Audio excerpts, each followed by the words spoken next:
July 22nd, 2018 started as an ordinary evening for 18-year-old Nia Wilson and her sisters Tay and Latifah. They boarded a train together, laughing and chatting as they headed home, but someone was watching them. A man in a white and gray hoodie, later identified as John Lee Cowell, kept his distance but observed their every move. Surveillance footage later revealed that Cowell sat nearby for multiple stops, lurking and waiting. Around 9:35 p.m., the sisters got off the train at MacArthur BART station to transfer. As they waited on the platform, they called their father, letting him know that they'd be home soon. Then, without warning, Cowell struck. He pulled out a knife and stabbed Nia in the neck, fatally wounding her. He also slashed Latifah, leaving her injured but alive. In this chaos that followed, Cowell fled the station, vanishing into the night. Passengers screamed for help as Nia's blood spilled into the platform. Imagine the horror of witnessing such a violent act in a crowded public place. As Nia's sister cradled her on the platform, first responders rushed to the scene. Despite their efforts, it was too late. Nia had already passed away.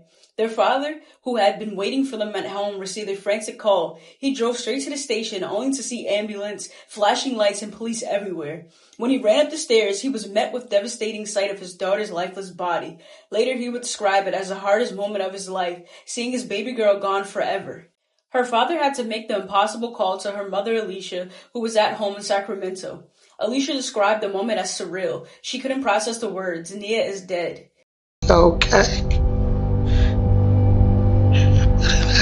She rushed to Oakland hoping for answers, but all she found was grief and heartbreak. As the family tried to comprehend the senseless violence, questions swirled in their minds. Who was this man? Why did he target Nia? And how could such tragedy occur in a public place filled with people? John Lee Cowell thought he escaped without a trace, but investigators quickly pieced together the events of that night. Surveillance cameras captured Cowell board into a bus after leaving the station. However, their breakthrough came when officers discovered a backpack left behind on the platform. Inside were personal items, including Cowell's identification, linking him directly to the crime. Security footage also revealed Cowell's every move from the moments leading up to the attack to his hasty escape. Within 24 hours, police arrested him on another BART train near Pleasant Hill. The evidence was overwhelming. John Lee Cowell was charged with first-degree murder for Nia's death and attempted murder for attacking her sister, Latifah. During the trial, Cowell's defense argued that he was insane, citing his long history of mental illness. But the jury rejected this claim, determining that Cowell was fully aware of his actions. In March 2020, Cowell was convicted. In July 2020, he was sentenced to life in prison without the possibility of parole. For Nia's family, the sentencing brought a measure of closure, but the pain of losing her remains. Nia Wilson's murder sent shockwaves through Oakland and beyond. Visuals, protests, and marches were held in her honor. Her name became a rallying cry for justice, for Black women who often face violence.